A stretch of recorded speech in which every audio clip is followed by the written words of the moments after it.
मध्य प्रदेश के रायसेन में एक बड़ा हादसा हो गया। यहाँ पर एक 40 साल पुराना ब्रिज भर कर गिर गया। पुल का 50 फीट का हिस्सा पूरी तरीके से गिरकर नीचे जमीन में समा गया और उसी दौरान पुल के ऊपर से गुजर रहे वाहन सीधे नीचे जा गिरे, जिसमें एक की जान चली गई जबकि 9 लोग बुरी तरीके से घायल हो गए।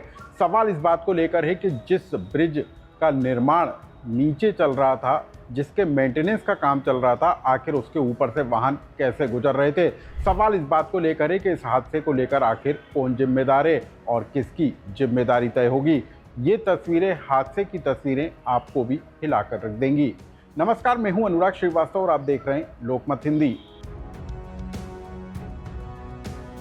पुल गिरने की ये तस्वीरें आपको भी हिलाकर रख देंगी। इन तस्वीरों में आप देख सकते हैं कि भोपाल से लगे बरेली पिपरिया रोड पर कैसे एक पुल 50 फीट हिस्सा भर कर नीचे गिर गया। और यह हादसा उस समय हुआ जब इस ब्रिज से कई यात्री बस ट्रक होकर गुजर रहे थे, जब एक वाहन चालक इसके ऊपर से होकर गुजर रहा था, जो इस घटना का शिकार हो गया और सीधे पुल गिरने के साथ ही वो वाहन के साथ नीचे जा गिरा और इसी वजह से एक युवक की जान चली गई जबकि 9 लोग बुरी तरीके से घायल हो गए, जिनको भोपाल और बरेली के अस्पतालों में भर्ती कराया गया है। लेकिन सवाल इस बात को लेकर उठ रहा है कि आखिर ये हादसा हुआ कैसे।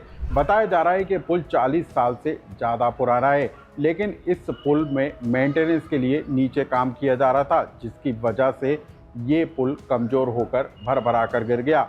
लेकिन इस पूरे पुल के निर्माण और मेंटेनेंस के काम को लेकर जिस तरीके से लापरवाही बरती गई, वो अब सवालों के घेरे में है, क्योंकि जब पुल के नीचे मेंटेनेंस का काम किया जा रहा था, तब उसके ऊपर से वाहन गुजर रहे थे और वो हादसे का शिकार हो गए। बताया जा रहा है कि जब ये हादसा हुआ, उसके कुछ सेकंड पहले ही यहाँ से एक यात्री बस होकर गुजरी थी और कुछ ही दूरी पर स्कूल की बस भी मौजूद थी। यानी कि हादसा बस के गुजरने के दौरान होता तो ये एक बड़ा हादसे में तब्दील हो सकता था। हम आपको बताएंगे कि पुल गिरने के पीछे आखिर दोषी कौन है, जिम्मेदार कौन है, लेकिन आप सबसे पहले जान लीजिए कि आखिर पुल गिरने की वजह क्या थी। ये पुल 40 साल से ज़्यादा पुराना बताया जा रहा है और इस पर मेंटेनेंस का काम हो रहा था। एक हफ्ते पहले ही मेंटेनेंस का काम शुरू किया गया था और मेंटेनेंस की जिम्मेदारी एमडी कंस्ट्रक्शन को ठेके के रूप में दी गई थी। वॉल उठाने के लिए जैक लगाए गए, सेंटिंग फिक्स करने के लिए पिलर में कई जगह ड्रिल मशीन से छेद किए गए। इसी वजह से पुल कमज़ोर हुआ और गिर गया। सबसे बड़ी लापरवाही ट्रैफिक रोके बिना पिलर में ड्रिल किया जाना निकल कर सामने आया है।